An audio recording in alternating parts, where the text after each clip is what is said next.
he's being kidnapped right now. Okay. Good enough for me. Tonight, Helena police offer clarification to comments made during the arrest of a Mexican national. We did have a confirmed measles case in Cascade County. Plus, you can add Cascade County to the list of those with confirmed cases of measles. You know, I love getting up every day and these horses nickering me in the morning when it's time to feed breakfast. And later, they're off and running what's new this year at the Montana Expo Park for horse racing season. From Montana's news leader, this is the MTN 10 o'clock news. Good evening and thanks for trusting KRTV for your 10 o'clock news. I'm Tim McGonigal. Tonight, the Helena Police Department is clarifying steps it took following a traffic stop that led to federal immigration agents arresting a Mexican national living in Helena. Body and dash camera footage released last week raised new questions, particularly around the interaction between two HPD officers at the end of the July 1st incident. MTN's Madeline Heath reports. Tonight, the Helena Police Department clarifying the steps it's taking following a traffic stop that led to federal immigration agents arresting a Mexican national living in Helena. Body and dash camera footage released last week raised new questions, particularly around the interaction between two HPD officers at the end of the arrest of Christopher Martinez Marvan on July 1st. The interaction is between two Helena police officers. I'm going to play that for you in context now. Pay close attention to the next 30 seconds of video. Right. Yeah. He's getting deported. Huh? He's getting deported, I guess. Poor fellow. It worked out perfect with you guys seeing it, and then it came right to me. I had 3 dodges. I thought it was... I mean, I was pretty confident that was it, but... Take care. So, yeah, he's being kidnapped right now. Okay. Good enough for me. Same card. There was some confusion about the officer who made the statements about Martinez being kidnapped. It was reported he was on leave. However, the police department told me he was actually on pre-planned time off for vacation. According to HPD Lieutenant Adam Shanks, all situations like this are reviewed by the chief, and then a decision is made whether actions need to be taken. Shanks emphasized that Martinez's arrest was a unique situation and that HPD's mission is always to keep the citizens of Helena safe. Martinez challenged his arrest in federal court. On Tuesday, a federal judge in Missoula ruled that the case does not fall within court's jurisdiction. That ruling clears the way for Martinez to be transferred out of state. His next hearing is scheduled for August 19th in Tacoma, Washington. Reporting in Helena, Madeline Heath, MTN News. The U.S. Immigration and Customs Enforcement Agency is holding multiple detainees at the Cascade County Detention Center. Usually, ICE detains someone in the Cascade County Detention Center for 48 hours unless there's another order detaining them longer. After 48 hours, they're moved out of state. ICE pays $115 per person per day to the detention center. Historically, the sheriff's office has worked with ICE. Recently, ICE has reached out to the sheriff's office to be taken under the Marshall contract. We are looking to enter into an ICE contract with Customs and Immigration on a contract, but that number will probably be pretty small, somewhere around 10 detainees. Sheriff Slaughter says that illegal immigration carries drug and human smuggling with it, and it is his job to protect the county from that happening.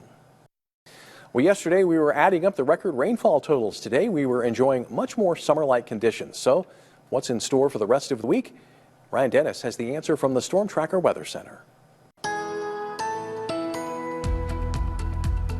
Yeah, we received beneficial moisture yesterday with some locations setting new record daily rainfall totals for July 15th, and some locations also set record cold high temperatures for July 15th. But today we had beautiful weather. Highs were in the mid to upper 60s and low to mid 70s. So it was warmer than it was yesterday, but still very comfortable for the middle of July. We are in the mid to upper 50s and low to mid 60s right now, and it's going to be a great night to have those windows open, as we are going to have good air quality in most locations, and temperatures will drop down into the 40s for a lot of us. A little bit breezy out there, especially east of I-15, and throughout the day today we had decreasing clouds, and right now we have mostly clear skies in most locations. Some scattered showers and thunderstorms are expected later on tomorrow, generally along the high line as a disturbance clips our area, and a few of those thunderstorms may be severe, and I'll have more details about that precipitation in my full forecast in just a few minutes.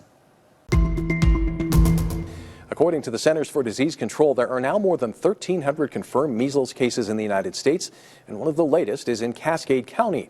MTN's Tommy Lynch has more on the case as well as concerns from the public. The City County Health Department has confirmed that there's been a case of the measles here in Cascade County. Amanda Blair has been aware of the rise of measles in Montana. With my grandkids, they've been vaccinated, so I'm not quite as concerned. But as a teacher, the students that have low immune systems, and with other students that may get the measles, they may get it too, and so that really concerns me about their health and their well-being. The return of the illness worries Blair. We haven't had measles or polio or any of that for a very long time, and now it's coming back because we don't have as many people getting vaccinated as we did in the past. And now it's closer than it has been. On Wednesday, the City County Health Department announced a confirmed case of measles in Cascade County. The individual is confirmed to have been vaccinated, an adult male. As health officer of the Cascade City County Health Department, Abigail Hill says that if you are vaccinated, there is still a 3% chance you could get sick, but symptoms are less and you are less likely to spread it. At this point, what we're doing is we're contact tracing kind of where he's worked, where he's been, so that we can notify the community, and as much as we can do some contact tracing just to see if anyone's showing symptoms. If you believe you are sick, do not come inside the health department to get tested. Read the sign. There is going to be a number to call outside those facilities, and that way they can just screen you over the phone to say, probably something else, come in, or hey, we'll meet you outside, ask you a few questions, and we can do the test. It's just a swab out in someone's car as well. Hill says that they are prepared to handle the measles. I wouldn't say, staff is panicking. We're really prepared. We've got really great partnerships with other hospitals, and if anything, this preparation has only strengthened those partnerships and how we're planning and preparing. You can head to our website for the most up-to-date information. In Great Falls, I'm Tommy Lynch, MTN News. The City County Health Department has posted a table for possible exposure locations. They include the Walmart on 10th Avenue South from 10 p.m. to 9 a.m. on Sunday, Monday, and Tuesday, July 6th through the 8th, as well as Monday, July 14th. Also, the Rib and Chop House downtown from 8 in the morning to 12:15 on Saturday, July 12th, and at the Great Falls Clinic Walk-In at 3000 15th Avenue South from 11:30 a.m. to 2 p.m. on that day. Anyone who was at those locations at those times is asked to monitor for symptoms for 3 weeks and is also asked not to enter a medical facility with possible symptoms. Instead, they're asked to call the medical facility ahead using the number posted on the door. Well, the track at Expo Park may be muddy today, but it should be in great shape come Saturday for the second weekend of horse racing at the State Fair meet. MTN's Anissa Coomer spoke with racing insiders to see what's new at the track this year. Before the crowds arrive and the races begin, it's early mornings and long hours at the Expo Park. Come on, baby girl. I love getting up every day and these horses nickering me in the morning when it's time to feed breakfast. Every summer, the Great Falls Turf Club brings in horses and trainers from across the region for 3 weekends of racing, giving fans a chance to place their bets and cheer on their favorites. We start our morning about 5:30 in the morning, feeding oats. That's our breakfast. Then we get up and train every horse. Making sure each horse is race ready is a huge undertaking, especially with some training up to 17 horses. Training involved is kind of unique to each individual horse. It's a lot of work that goes into putting one of these on, and we're just thankful for all the care that goes into it. Putting on the races doesn't just take hard work, it comes with a hefty price tag. To put this thing on, it'll cost us around $700,000 for the 6 days. We rely very heavily on the people that come and bet. We get a percentage of the handle, and we also, the first 4 days, we charge an admission. We use that money also to help pay our expenses. The first race weekend this year brought in nearly 2,000 fans and more than $100,000 in wagers. Highest to highs and the lowest to lows. I mean, it only takes 20 seconds and you're done. Organizers are hoping for even bigger crowds in the weeks ahead. If you're interested, come out and take a peek. I think once you watch a run, that you'll get hooked. The excitement at the Great Falls Turf Club continues this Saturday with races starting at 1 p.m. at the Expo Park. In Great Falls, I'm Anissa Coomer, MTN News. I have 13 students right now. Ahead, an effort to preserve an important part of Montana history. Meet the groups dedicated to saving the state's one-room schoolhouses.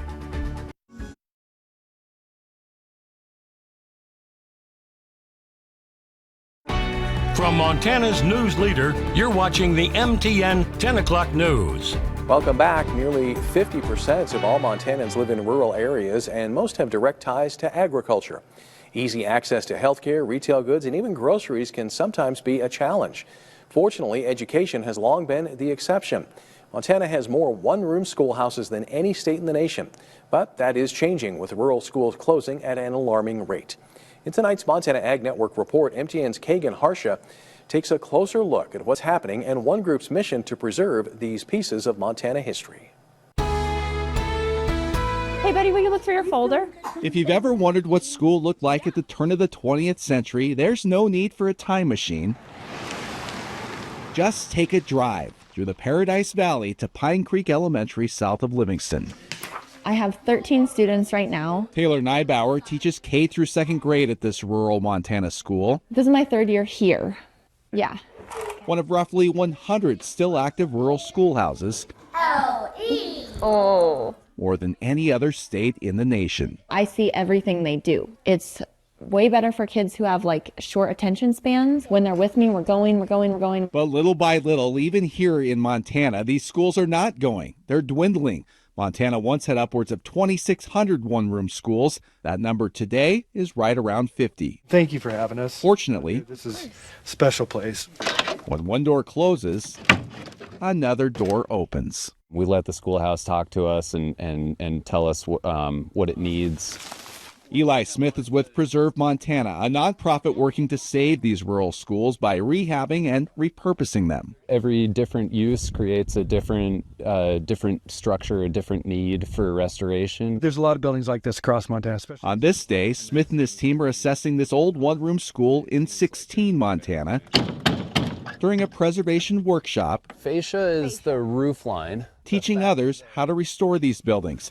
Now more or less a ghost town, 16 was once a thriving community about 30 miles south of White Sulphur Springs. Gosh, all of our childhood memories kind of were here. Gaida Hobby Martin and her sister Pam spent their summers here and now own the schoolhouse after inheriting this land from their parents. It is so nostalgic because we got to live something that we couldn't provide children today. I'm not really sure. You can still almost picture the life that once filled this room. You could just close your eyes and see kids, playing tag in the fields. And these discarded books and desks, remnants of better days. All of our memories are still here, and touchable. And it would look exactly the same as it did 40 years ago. That emotional connection is the driving force between Gaida and Pam's push to restore the building to its former glory. All thanks to this nonprofit. Our dream felt like a pipe dream because you tell somebody you want to restore a ghost town, they look at you like, could you sure? Good luck. A lot of this siding doesn't need to be replaced. And so we just knew, you guys are our people. Since its inception in the 1980s, Preserve Montana has documented 812 one- or two-room schoolhouses across Montana and now hopes to preserve as many as possible. It was kind of cool. Gaida and Pam hope to one day hold retreats here and also invite schools to visit. Let's hop on a school bus and go back in time and see what it was really like to go to school, in the 1920s and 30s. And just let them see it. Let the teachers see it. They've probably never seen it either. School as it once was, and even as it still is. If more rural schools happened around the state, I think it could solve a lot of the problems with education right now. Kagan Harsha, MTN News. It was warmer today than it was yesterday, and the temperatures will continue to warm up as we head into the end of the work week. And I'll let you know how warm it's going to get after the break. Storm Tracker weather starts now with Chief Meteorologist Ryan Dennis. Welcome back, everyone. I hope you all have had a wonderful Wednesday. I know I had a wonderful day today, as well as my basketball team that I have been coaching for the past couple of months in the Salvation Army Summer Basketball League here in Great Falls. We played in the championship game today. We played against Coach Hernandez, and they were a great opponent to face in the championship. We came out on top, winning that game 43-30. 33. And I'm proud of all of my players. So that includes Logan, Braden H, Braden B, Maverick, Crispin, Silas, Mason, and Briley. I really enjoyed coaching you guys for the past couple of months, and I hope you all had a lot of fun. And congrats on winning the championship and also having a perfect season, as we did finish a perfect 8-0. In Great Falls, on the Great Falls Clinic Cam, it is blurry right now, but we started today off with a lot of cloud cover. We ended today with a lot of sunshine, and we have mainly clear skies right now. It felt great outside today as we topped out at 72 degrees, which is still 13 degrees below average for this time of year, but it was a lot warmer today than it was yesterday. We had a low temperature of 48 degrees this morning. In Havre, a high temperature of 73 degrees and a low temperature of 46 degrees, both of which are below average for this time of year. Right now, we are in the mid to upper 50s and low to mid 60s, so it does feel very nice outside. We have had decreasing clouds throughout the day, and it has been mainly dry today. There is a disturbance working its way southeastward through British Columbia and Alberta, and this is going to be clipping the northern half of Montana as we head into tomorrow. So some showers and thunderstorms are expected later on tomorrow, generally along the high line. The further south you are in the state, that's where we are going to have more sunshine and drier conditions. Tonight, we are going to have mostly clear skies. Some patchy fog may develop later on tonight, but fog shouldn't really be a huge issue. Tomorrow, we are going to have a good amount of sunshine during the morning, but as we head into the afternoon and the evening, the cloud cover will increase, and there will be some scattered showers and thunderstorms tomorrow afternoon and evening, generally along the high line, but a few showers and thunderstorms will also be possible south of the high line. As we head into tomorrow night, still some scattered showers and thunderstorms in northeastern Montana, but those showers and thunderstorms will leave our area. Then we will have beautiful weather as we head into Friday. A couple of the thunderstorms that we see later on tomorrow may be severe, especially in this darker green area, which includes Hill County, including Havre, portions of Blaine County, Phillips County, and Valley County. If we do see any severe thunderstorms, damaging winds and or large hail will be the main hazard. So please keep an eye to the sky if you are going to be outdoors later on tomorrow, especially along the eastern half of the high line. Tonight and tomorrow, for most of us in north central Montana, it will be a little bit hazy, but the air quality should be in the good category. But in northeastern Montana, it will be a bit hazy tonight and tomorrow. The air quality may be in the moderate category, but not expecting any huge impacts to the air quality. Overnight tonight, a little bit breezy east of I-15, and then for your day tomorrow, along the eastern half of the high line, as well as in the higher elevations within central Montana and along the Rocky Mountain front and the Continental Divide, it will be a bit breezy. Sustained wind speeds between 10 and 20 miles per hour. Low temperatures tonight, skipped ahead, but low temperatures tonight are going to be in the mid to upper 40s and lower 50s. A great night to have those windows open with good air quality and cool temperatures. Warmer tomorrow than it was today. Highs are going to be in the 70s and the lower 80s. And then as we head into Friday, we're going to have partly to mostly sunny skies with highs in the mid to upper 70s and low to mid 80s.